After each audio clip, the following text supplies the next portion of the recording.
तुम्हें केतेबेले साकार रूप में विश्व ब्रह्मांड को पृथ्वी पृष्ठ में अवतरण करी लोक मानकु लोक शिक्षा देवाई अनेक नीति नियम निर्धारण करी थांती।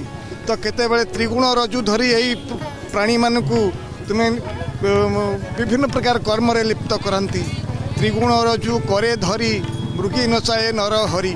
से केतेबेले साकार रूप केतेबेले निराकार रूप केतेबेले सगुण केतेबेले निर्गुण से रूप से परम ब्रह्म जगन्नाथ तारु रूप में अवतीर्ण होई ये विश्व ब्रह्मांडर प्रत्येक जनमानस को निजर वार्ता दौरान नीति नियम दौरान आदर्श दौरान।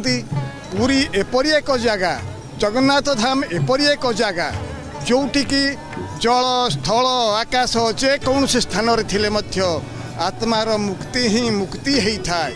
आत्मा केबे हेले निम्न गति हुए नहीं। से जेते कर्म करू तार ऊर्ध्व गति ही ऊर्ध्व गति होता है। यह ही प्रत्येक मानवर धर्म जी कहूँ। जय जगन्नाथ।